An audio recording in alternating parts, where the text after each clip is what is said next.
Dito sa Devas, ang mga dating hari at reyna ay isa na lamang alaala. Ngunit ang mga gaya kong Iftre ay narito pa rin, sapagkat may mga sugat pa kaming inaalagaan at mga alaala na hindi pa namin kayang pakawalan.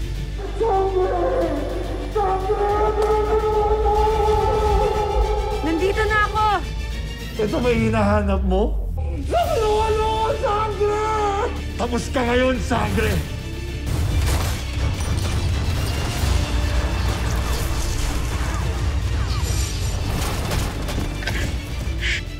Narito ako upang balaan ka. Lalo na sa iyo, Adam.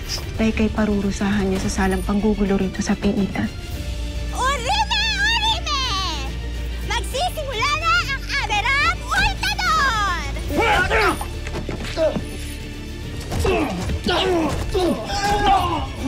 Hindi ko matatanggap ang pagkatalo mula sa isang alipin.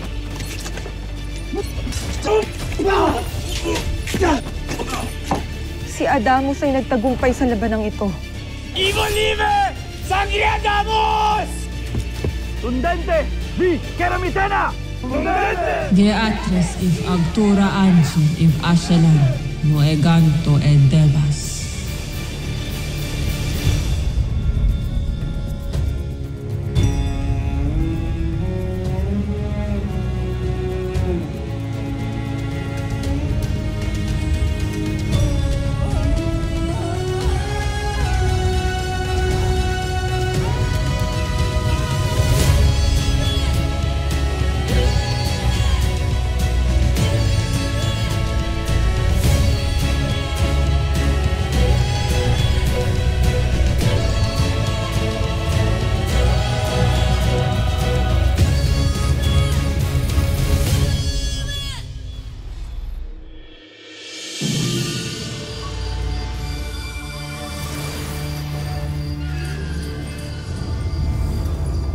Hindi laging tuwid ang daloy ng panahon sa Devas. Ito'y paikot-ikot rin. Gaya ng mga alaala na naglalaho. Ngunit maaaring balik-balikan. Bago maganap ang pananakop ni Mitena, bago mga matay ang lahat ng mga engkantadong mahalaga sa akin, ay may hiningi ng alay na nakita ni Cassiopeia sa kanyang mga mata.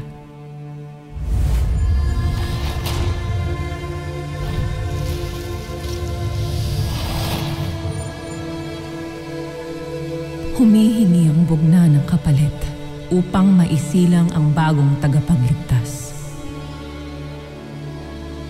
At ang reyna ay tumalima sa kagustuhan ng bathala at bugna. Ito'y tungkulin na kailangan nilang gawin. Isakripisyo ang dalawa para sa kaligtasan ng mas nakakarami.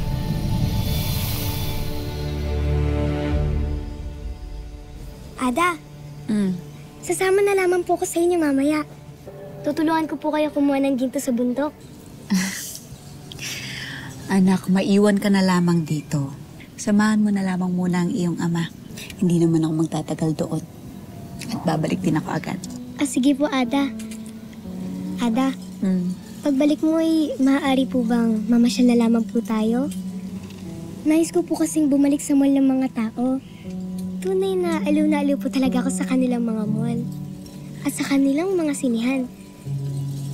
Ada, maaari po bang manood po tayo ng sine?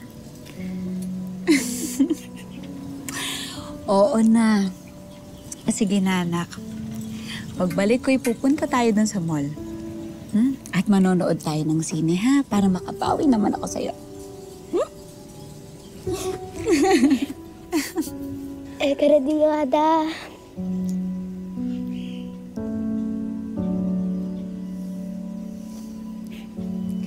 Karadiyo. Gaya. Walang kamalay-malay ang aking kapatid sa nalalapit na kamatayan noon ng kanyang asawa at pinakamamahal na anak.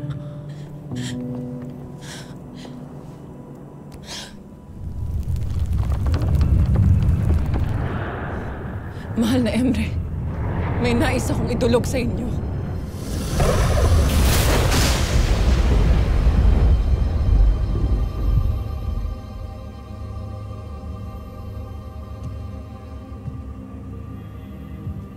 Kailangan maganap ang naktakda, Amihan. Ito ang bugna ng Encantadia. Hindi ito bugna, mahal na Emre. Isa itong panining lang sa aking kapatid. Sapagkat inilihim sa kanya ang totoong dahilan kung bakit kailangan nilang manirahan sa mundo ng mga tao.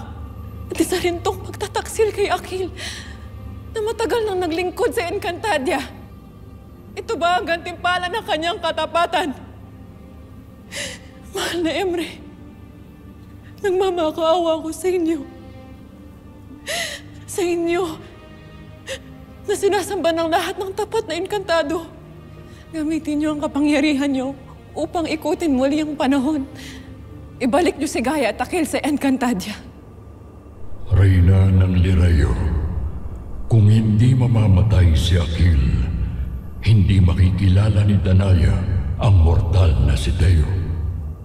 Kung walang Teo, hindi maisisilang si Terra.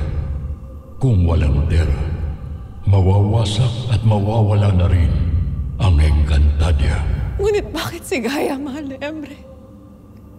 Na isa lamang paslit. May pagkakataon pa tayo upang iligtas siya, mahal na Emre. Bigyan niyo ng babala ang aking kapatid sa kanyang panaginip upang magkaroon siya ng pagkakataon upang iligtas ang aking hadiah. Amihan, marupok ang buhay, tao man o hindi. Ang daigdig ay hindi rin laging makatarungan. Mamamatay si Gaia dahil hindi laging sapat ang pag-ibig para magligtas ng buhay. Ang kaibahan lamang, may saysay ang kanyang kamatayan. Ano ang saysay nito, mahal na Emre? Ang pagkamatay ng anak ay bangungot ng bawat ina.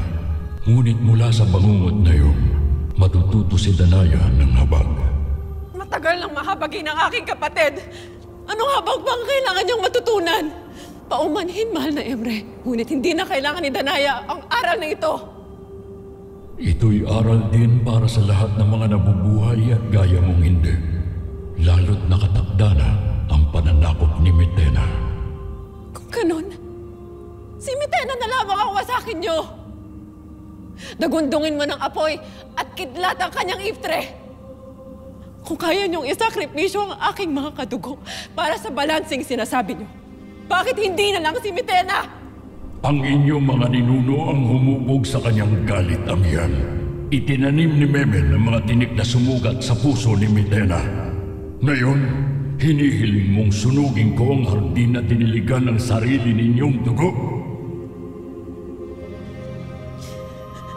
Isa po ba itong parusa sa mga kasalanan ng aming ninunong mga Encantado na si Memen at Ornia?